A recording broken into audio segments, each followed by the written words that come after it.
Olá pessoal, tudo bem? Eu sou o Fernando Rocha, esse é o nosso Saúde e Bem-Estar, começando agora aqui no canal Viver Brasil. No programa de hoje, você confere conosco o coordenador do Serviço de Psiquiatria da Rede Mater Dei de Saúde, o psiquiatra Dr. Tiago Machado, conversa conosco sobre o transtorno obsessivo compulsivo, é o famoso TOC. A psicóloga do Hospital Felício Roxo, Larissa Figueiredo, fala sobre a psicoterapia nos casos de transtornos obsessivos. E é claro, a gente também tem o quadro Mito ou Verdade, para desvendar o universo do TOC e fazer cair por terra as inverdades sobre essa condição.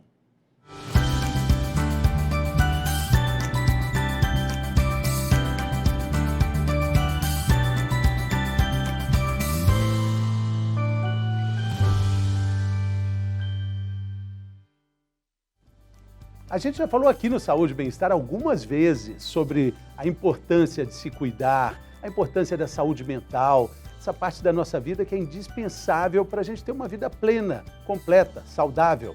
O transtorno obsessivo compulsivo é motivo de sofrimento para muitas pessoas no Brasil e no mundo e torna o dia a dia de milhões de pessoas uma odisseia de medo, compulsão, de atos e hábitos repetidos. Para falar sobre tudo isso, para falar sobre esse transtorno, está aqui no estúdio conosco o coordenador do Serviço de Psiquiatria da Rede Mater Dei de Saúde, o psiquiatra Dr. Tiago Machado. Seja bem-vindo, doutor. Tudo bem? Obrigado, Fernando. Obrigado pelo convite. Alegria nossa de recebê-lo aqui.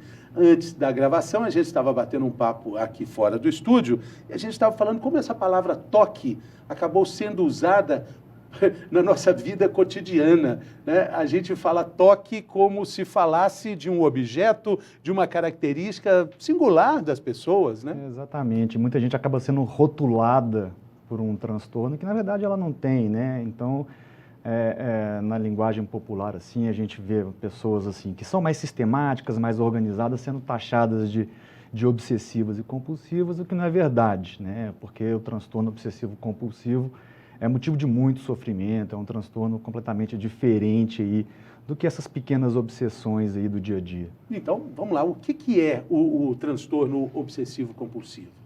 Bom, Fernando, o transtorno obsessivo-compulsivo é um transtorno mental que antigamente ele fazia parte dos grupos dos transtornos de ansiedade, né? Mais recentemente ele ganhou um capítulo à parte ali porque ele carrega duas características aí que são muito comuns a ele, né? Que é a presença das obsessões e das compulsões, certo? As obsessões são pensamentos ou imagens ou impulsos que a pessoa tem de maneira indesejada, intrusiva, repetitiva e que traz muito sofrimento para ela. Negativos? Sempre com esse conteúdo negativo, assim, não traz um conforto, um bem-estar, não. São imagens, por exemplo, de pensamentos de contaminação, né? De morte, medos assim com relação a ofender e fazer mal para alguém, né? Imagens às vezes, né, horrorizantes. Culpa. Assim. Pode ter assim pensamentos de culpa, faz com que ela, né, assim, se sinta desconfortável aí, com medo de ter, né, de alguma maneira ofendido e maltratado. E isso está na parte da obsessão. Exatamente. As obsessões são esses pensamentos, né, são essas imagens intrusivas e indesejadas que a pessoa tem. E, diante disso, de uma maneira para combater ou para aliviar o sofrimento e a ansiedade causado por essas imagens, a pessoa adota alguns rituais, né, alguns comportamentos repetidos e muito também desconfortáveis, que são as compulsões. Ah, sim. Então, dentro desse bojo de pensamentos obsessivos, que invariavelmente são negativos, vem a compulsão relacionada a eles. Exatamente. Por exemplo, uma pessoa com obsessão por contaminação acaba desenvolvendo rituais de limpeza, de higiene, que ela se sente compelida a executar, senão ela não consegue ter uma sensação de alívio, de tranquilidade. No folclore, principalmente mineiro, tem isso, né? Se eu deixar a porta do guarda-roupa aberta, minha mãe vai morrer. Deixar o chinelo virado para cima, minha mãe também vai morrer. E aí não pode de jeito nenhum, né? Deixar a porta do guarda-roupa aberta, nem o chinelo virado com a sola para cima. Mas quando isso vira algo que faz parte da sua rotina quase que 24 horas por dia, aí a gente tem um problema? Exatamente, né? Porque aí quando a pessoa gasta muito tempo e muita energia para lidar com esses pensamentos e para executar esses comportamentos compulsivos, a vida dela fica meio paralisada, né, diante de tudo isso.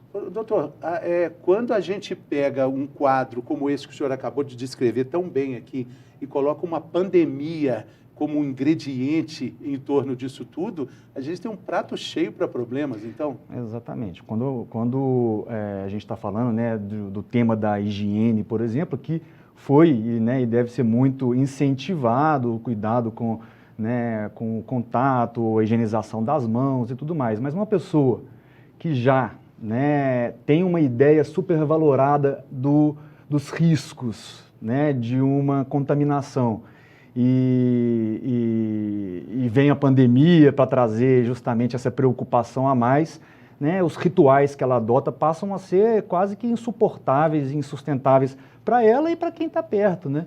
Agora, dá para a gente pensar assim, em qual é a causa desse tipo de compulsão e obsessão e, consequentemente, desse transtorno obsessivo-compulsivo? Olha, a causa não é muito bem definida, assim. A gente tem vários possíveis critérios, assim, inclusive fatores genéticos podem estar envolvidos com isso, né?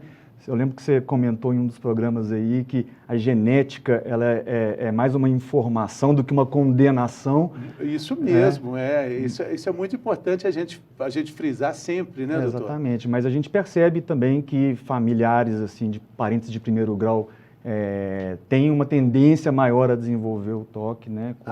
Agora, infelizmente, quando a gente fala da saúde mental como um todo, a gente fala de vários outros transtornos que estão também correlacionados com isso, né? Voltando a falar da pandemia, por exemplo, o medo de sair e se contaminar, o medo de conversar com as pessoas ou se relacionar, tudo isso também pode trazer outros transtornos aí para o que já era o toque, né? Exatamente. O toque, ele é comórbido, assim, né? Ou seja, tem uma pessoa com transtorno obsessivo compulsivo, ela tem uma chance maior de ter sintomas de ansiedade, sintomas de pânico, sintomas depressivos, né? Transtornos variados aí estão ligados com isso. E pode exacerbar, né, diante de situações como essa de pandemia, né, outros sintomas virem à tona também. Caminhar para uma outra espécie de problemas. Por exemplo, não posso sair, não posso me relacionar, não posso falar com as pessoas. Pode chegar numa depressão, pode chegar num quadro de ansiedade também, né? Exatamente. Agora, para o nosso público aqui acompanhando a gente atentamente, como é que as pessoas o que elas podem fazer para saber se tem toque? Se aquela mania de colocar o copo aqui, você viu que um copo é igual ao outro, o tanto de água está mais ou menos igual. Meu Deus, será que isso é toque? Como é que a gente pode ajudar a nossa telespectadora, nosso telespectador nesse sentido? Bom, é importante então a gente, né, destacar que a questão do toque, né, que a gente falou aqui, traz sofrimento para a pessoa, né? Então, assim, o impacto na qualidade de vida, enfim, no convívio com outras pessoas, seja no trabalho, seja na vida acadêmica, seja na vida social, ele fica comprometido, né? Uma coisa é a gente ter alguns sistemas, alguns comportamentos assim de organização, de conferência, será que eu perdi meu celular e tal? A gente está sempre, né, conferindo se trancou a porta, se desligou o gás, mas quando isso passa, né, a tomar muito tempo, pelo menos 1 hora por dia, todos os dias da vida dela, né, ela sofrendo, então assim, a gente está falando de casos leves e que pode tomar 1 a 3 horas por dia, mas casos mais graves podem consumir o dia inteiro da pessoa, né? E diante disso ela vai tendo realmente vários prejuízos. Então, a pessoa identificar se aquilo ali, né, se aquele comportamento dela está trazendo sofrimento, está prejudicando o funcionamento dela, é um dos critérios que ela tem que levar em conta. Mas, às vezes, pode acontecer da própria pessoa não entender que isso é um problema, que está realmente tomando, o senhor falou 1 hora, talvez ao longo do dia isso aí pode ficar diluído em atitudes assim que são consideradas prosaicas, né?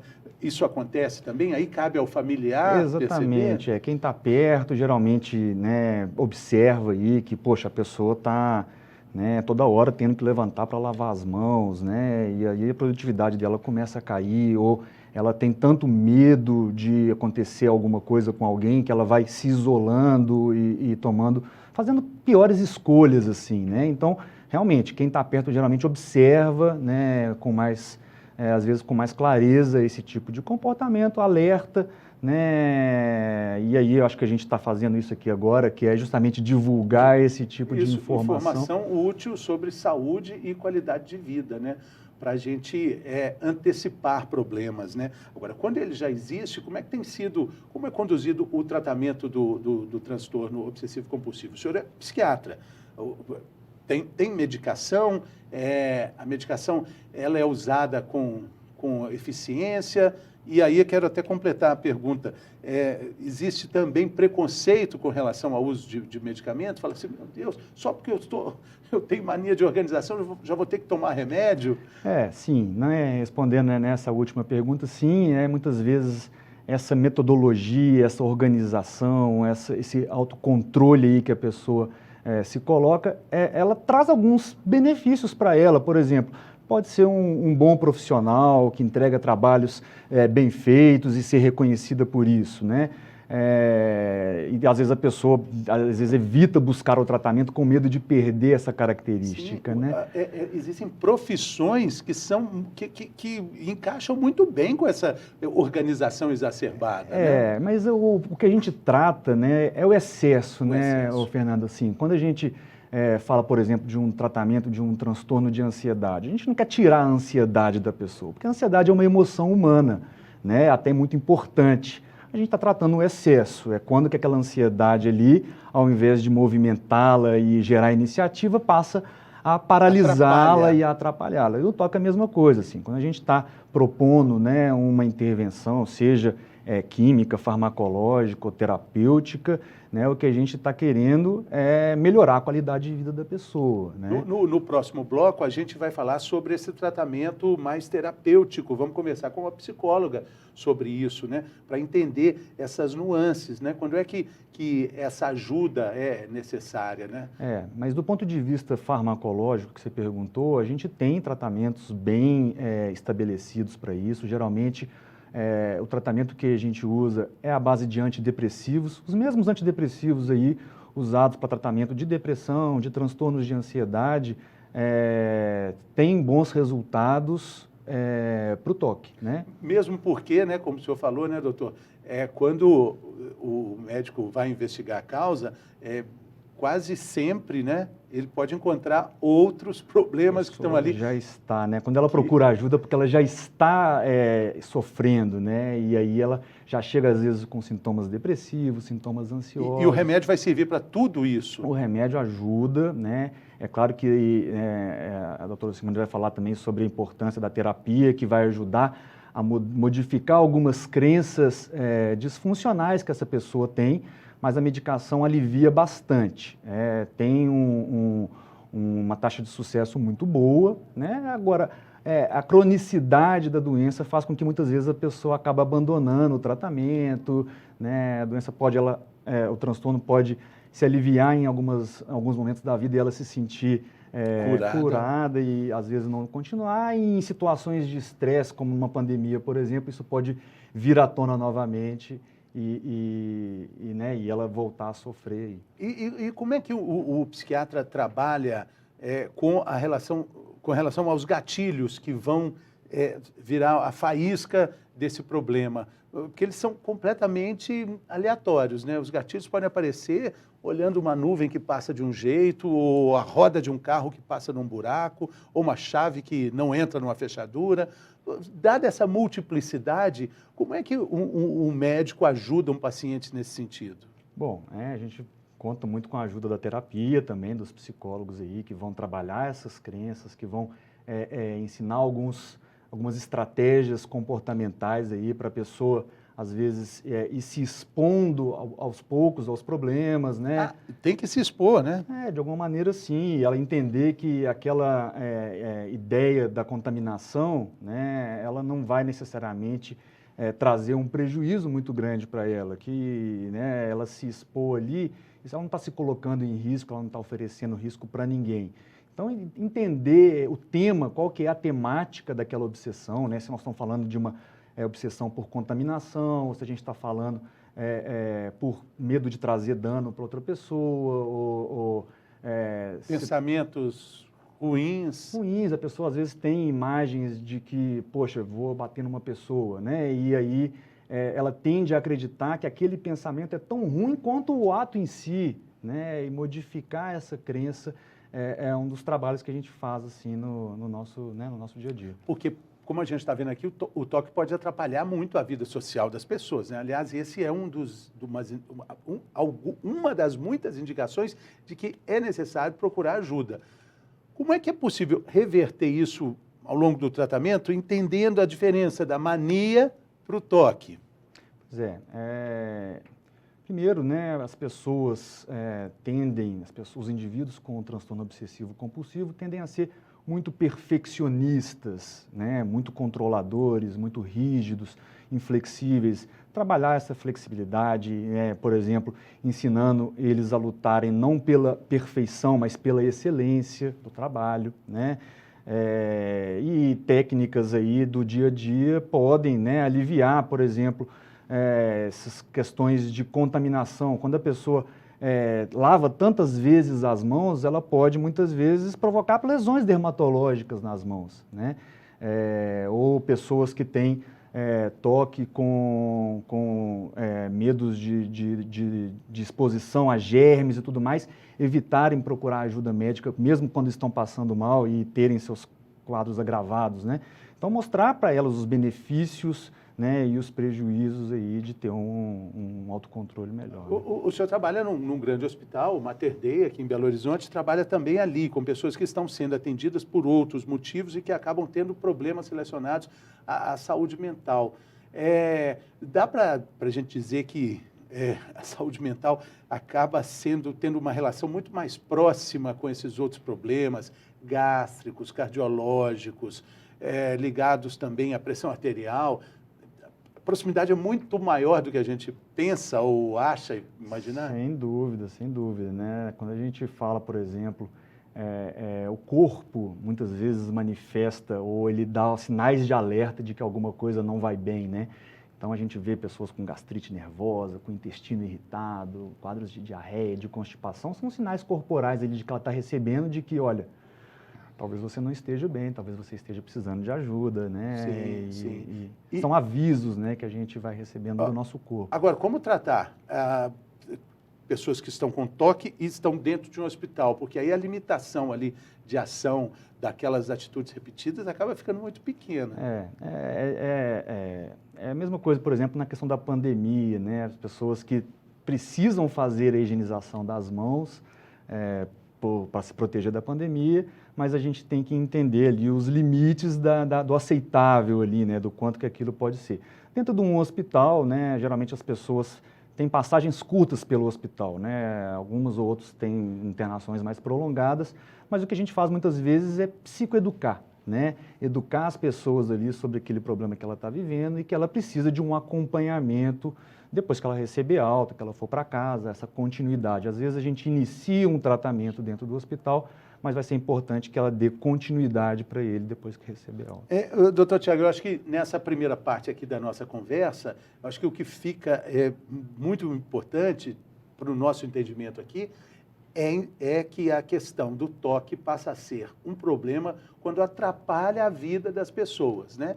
Eu acho que essa é a dica de ouro que fica, né? Não só para o paciente, mas para os familiares, né? Exatamente. Às vezes a pessoa tem tantas regras ali que ela quer impor as regras para os familiares, não pode fazer isso, não pode fazer aquilo, e isso traz um desconforto ali, né, naquele âmbito familiar, né?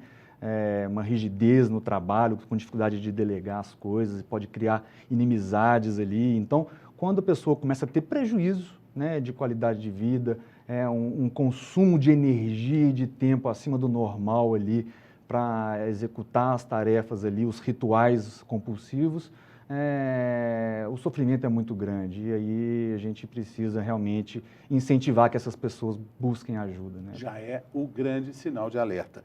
E agora a gente vai para o nosso quadro Mitos e Verdades, falando sobre o transtorno obsessivo compulsivo. Preparado, doutor? Vamos lá.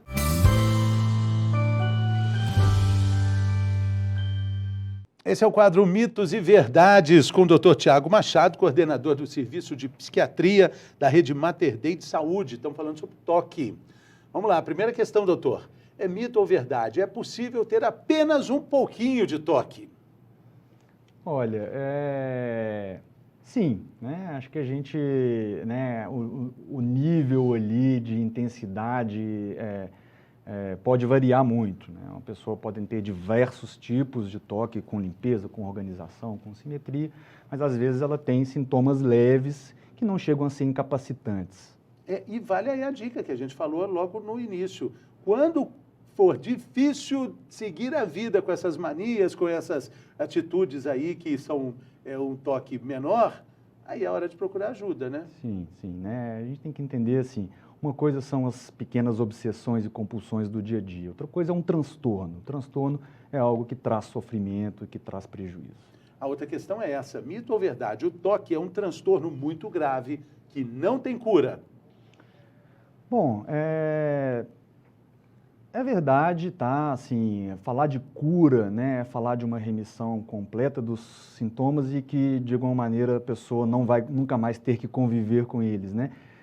Tem controle, tem tratamento, é possível com o tratamento ela voltar a ter uma qualidade de vida boa, um funcionamento ideal, né? Mas ela está aí a um quadro crônico que pode vir e voltar aí muitas vezes ao longo da vida, diante de situações de estresse. Então, acho que falar de cura talvez não seja a palavra certa para isso. O controle é possível. Assim como existem outras milhares de doenças que têm controle, mas que têm, a partir desse controle, a condição de uma qualidade de vida maravilhosa. Perfeitamente normal, exatamente. Perfeitamente normal. E a outra questão é essa, mito ou verdade, que o toque pode ser hereditário? Pode ser hereditário, tá? Tem nos estudos aí com gêmeos, com familiares assim, a gente percebe uma hereditariedade, embora não tenha sido identificado nenhum gene específico para isso, mas a gente percebe aí que filhos aí de pais com toque têm uma probabilidade maior a desenvolver os transtornos. É um ponto de atenção. Sim, exatamente. Ponto de atenção. É mito ou verdade que o toque é caracterizado por uma relação extrema com as manias que a pessoa tem? Olha, distinguir assim o toque, né, que é um transtorno obsessivo-compulsivo, das manias, então eu acho que a gente não pode falar exatamente que tem a ver com manias, né? Eu acho que, assim, a gente percebe nas pessoas que têm o toque algumas manias, né, de limpeza e de organização, de simetria, de conferência, né, ela adota alguns rituais como contar, como rezar, como repetir algumas palavras assim. Que na linguagem popular são manias aí, mas esses rituais as pessoas fazem de maneira quase que involuntária, né, elas adotam alguns comportamentos compulsivos para alívio das obsessões negativas que ela tem. Ela pode até experimentar um certo alívio ao executar aquela tarefa, dar uma sensação de bem-estar, mas o comportamento compulsivo não é uma coisa prazerosa para ela. Tá e a mania pode ser. Pode ser. A mania pode ser Exatamente. prazerosa. Essa é a grande diferença, portanto, hein? Boa, mais outra dica de ouro. Outra questão aqui, doutor Tiago, é mito ou verdade que conviver com alguém que sofre com toque leva ao desenvolvimento do transtorno? Ou seja, toque pode ser transmissível. Mito ou verdade? Não, acho que isso é um mito, né? As pessoas assim que manifestam toque geralmente manifestam no início da idade adulta, né? A média ali por volta dos 19, 20 anos. Crianças abaixo de 14 anos, 25% das vezes assim, se manifesta nessa idade. E não necessariamente tem a ver com repetição de comportamentos, influência. De costumes, não. É mito ou verdade que levantar para checar se a porta está fechada várias vezes antes de dormir, bater 3 vezes na madeira, significa uma tendência ao toque? Não, isso é um mito, né? A gente pode ter os nossos rituais e esses rituais variam de pessoa para pessoa, de cultura para cultura, né? Então, assim, a pessoa pode ter os seus rituais e aquilo ali não necessariamente trazer nenhum tipo de sofrimento e de prejuízo para ela. né? Bater na madeira, então está liberado. Está liberado. Tem que ser 3 vezes, né? Bom, é mito ou verdade, doutor, que fazer piada sobre o toque é ok, porque quem sofre com o transtorno aprende sempre a levar na brincadeira. Não, isso não é verdade, né? Aquilo pode trazer muito constrangimento para a pessoa, né? Muitas vezes, quando confrontada com relação a alguma coisa, pode, né, inibir a pessoa, afastá-la, isolá-la do convívio social e geralmente até despertar alguns sintomas de ansiedade muito grande, enfim. Então, não é uma coisa para se brincar, não, porque é uma coisa que, né, o toque traz muito sofrimento para a pessoa. Porque a questão da piada é a seguinte, né? A pessoa pode ficar esperando passar 4 carros amarelos na sequência e alguém pode achar isso engraçado ou pelo menos absurdo. Não, enquanto não passar, mas é real para ela ali, né? Exatamente. A pessoa, muitas vezes, ela não tem tanta crítica daquilo ali, né? Ela está fazendo aquele ritual de contagem ali para aliviar uma sensação muito desagradável que ela está tendo dentro dela, né? Então, expô-la, brincar com essas coisas assim, eu acho que realmente não deveríamos. Tem que entender, né? Ter empatia, né? Ter e empatia. ajudar. A palavra é empatia, isso mesmo, doutor. É mito ou verdade que pessoas neuróticas têm mais tendência a sofrer com toque?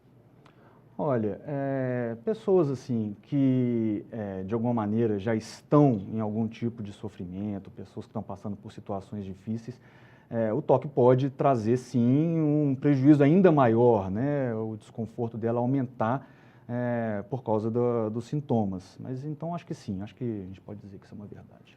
E tem mais uma questão, é a seguinte, a depressão associada ao toque pode levar a um quadro irreversível de sofrimento mental. Isso é mito ou verdade? Olha, Fernando, assim, quadros irreversíveis, né? Eu acho que é muito forte a gente falar assim. Eu acho que não, a pessoa procurando ajuda na hora certa, sendo bem acompanhada, recebendo o apoio das pessoas ali ao redor, das pessoas que a amam e tudo mais, reconhecendo que tem um problema e que aquilo ali é tratável e abordável e querendo modificá-lo, ela consegue, né? Assim, ela pode ter uma melhora assim. Então a gente não fala de uma irreversibilidade do quadro. Essa palavra é muito forte para ser usada na medicina, né, doutor? Exatamente, Mesmo porque a medicina, como a gente estava falando, é a ciência das verdades transitórias, né? Verdade. E a palavra irreversível acaba não cabendo bem nesse escopo. Isso pode né? muitas vezes até desmotivar a pessoa a Exatamente. procurar ajuda, né? Imaginar que aquilo não tem solução, então para que eu vou procurar ajuda? Exatamente. Né? E a última das 10 questões é essa. É mito ou verdade? Criança não tem toque. Não, isso é um mito porque, né, 25% dos toques se manifestam antes dos 14 anos de idade. Então, assim, tem sim. É mais fácil muitas vezes na criança reconhecer os atos compulsivos do que propriamente as obsessões, que às vezes ela não consegue elaborar isso muito bem. Né? E tem alguns temas assim que são até mais frequentes na criança do que no adulto, por exemplo. Tabus sexuais, tabus religiosos, pensamentos nesse campo assim, costumam estar mais presentes nas crianças, né, nos adolescentes do que nos adultos. Então, não, eles se manifestam sim e não é raro. Sim.